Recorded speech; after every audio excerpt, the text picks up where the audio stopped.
Olá a todos, bem-vindo a mais um videocast. Meu nome é Sara Nanda, sou médica paliativista e hoje vamos falar de um assunto bem importante. Sabemos que o tratamento de primeira linha para o câncer de pulmão, não pequenas células, com mutação EGFR, está sofrendo uma grande transformação. O que antes era, um tratamento com monoterapia ou osimertinib, agora temos mais duas possibilidades com ganho de sobrevida. Então, para falar sobre esse assunto, temos a doutora Natália Gimenez, que vocês já conhecem aqui do canal, para a gente poder bater um papo sobre todos esses novos estudos. Perfeito, Sara. É um prazer estar aqui. Na verdade, o cenário de câncer de pulmão não pequenas células de GFR mutado em primeira linha, o que era muito confortável até então, porque a gente tinha uma opção só de tratamento.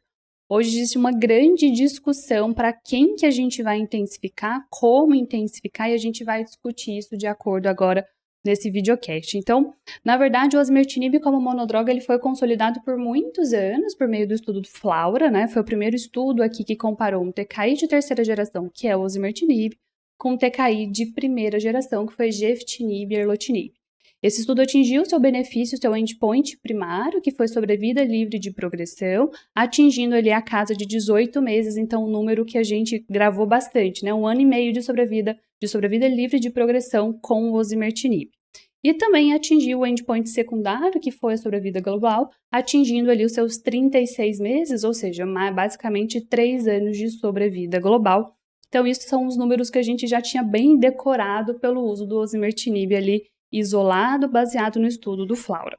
E aí, recentemente, então, o estudo FLAURA-2, que pensou, então, em adicionar a quimioterapia, intensificar o tratamento desses pacientes, randomizando, então, os pacientes para receberem osimertinib monodroga versus osimertinib mais quimioterapia, um doublet de platina, né? Então, a platina com pemetrexed por 4 ciclos, e depois esse paciente, então, entrava em manutenção com pemetrexed e osimertinib. O endpoint primário desse estudo também foi sobrevida livre de progressão, então os pacientes saíram da casa de 16, 17 meses com osimertinib monodroga para basicamente 26 meses de sobrevida livre de progressão, ou seja, a gente adicionou ali mais 10 meses de tempo livre de resistência, né, e progressão de doença. E mais recentemente, que foi no Mundial, agora em 2025, né, em setembro, foi publicado ali, foi mostrado os dados de sobrevida global. A gente já sabia que esse dado era positivo, entretanto a gente não sabia qual a magnitude do ganho de sobrevida global. E ali então a gente sai de uma sobrevida global de 37 meses para 47 meses, ou seja, a gente também adiciona aqui 10 meses, não ficou fácil, a gente adicionou 10 meses, tanto em sobrevida livre de progressão, quanto também em sobrevida global. Dado importante é o benefício para aqueles pacientes com metástases cerebrais já no baseline. Esses pacientes tiveram um adicional ainda maior em relação ao tempo livre de progressão, que foi de 14 para basicamente 25 meses, porque a gente sabe da alta penetração do osimertinib em sistema nervoso central. Em relação à toxicidade, claro, sempre que a gente adiciona, que a gente intensifica tratamento, a gente vai aumentar a toxicidade. Entretanto, é uma toxicidade que nós oncologistas já estamos muito bem acostumados a lidar, que é a quimioterapia com osimertinib. Então, isso não teve um grande impacto negativo para esses pacientes, mas claro, a gente sempre tem que discutir com esse paciente, porque ele vai ter que ir a cada 3 semanas no centro infusional para fazer a quimioterapia. Um dado importante que foi apresentado no Mundial o ano passado, né, então no Mundial de 2024, foi quanto ao ponto de vista da resistência dos pacientes, né, quais foram, na verdade, os principais mecanismos de resistência que os pacientes apresentaram ali na progressão de doença. E o que eles viram é que os mecanismos são muito semelhantes ao que a gente já tinha visto com FLAURA, que é basicamente a amplificação do MET e o principal ali, né, que é o on-target, que é o C797S, que é o que a gente já tinha aprendido anteriormente com o osimertinib. Ou seja, o que isso significa?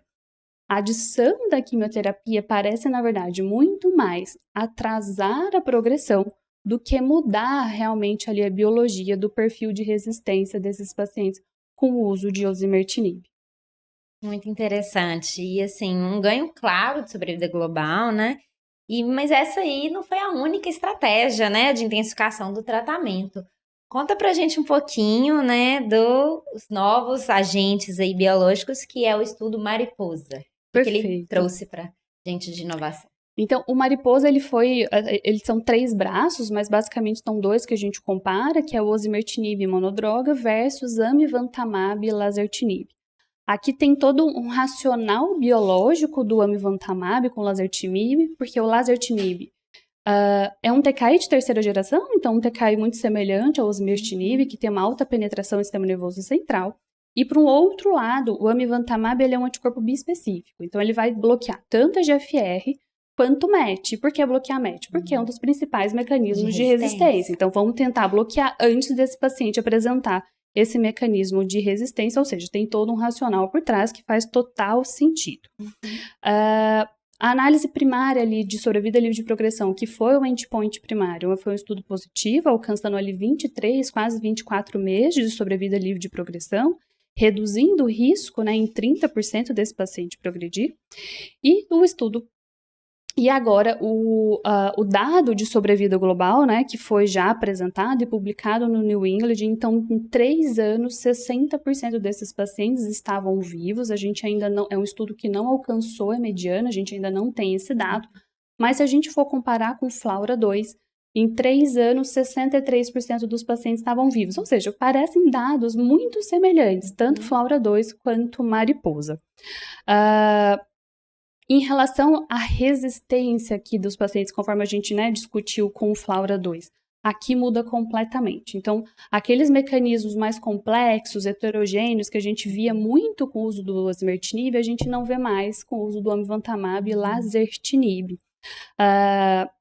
Ou seja, parece aqui muito mais que muda o foco para outras vias de resistência, como o RAS, um dos principais, e aí depois isso vai, talvez, impactar na nossa sequência de tratamento, que depois a gente vai gravar um segundo videocast falando exatamente sobre a segunda linha, que também não tem ficado tão simples, né? Assim, eu acho que o Mariposa teve resultados fantásticos também, né? Teve ganho de sobrevida global em ambos os estudos, né? O FLAURA2 também. Mas o Mariposa, ele introduz aí um novo perfil de toxicidade, que é um pouquinho diferente do FLAURA2, né? O que você diz pra gente sobre isso? Exatamente. Nós, oncologistas, a gente teve que aprender a ter uma parceria nova, que foi o dermatologista. Na nossa prática clínica, o oncologista torácico não tinha muito esse costume, e o dermatologista entrou com um foco completo a partir do momento que a gente prescreve Mariposa. E para vocês continuarem assistindo a gente, então, eu convido vocês a participarem do nosso canal, do conteúdo de atualização em oncologia.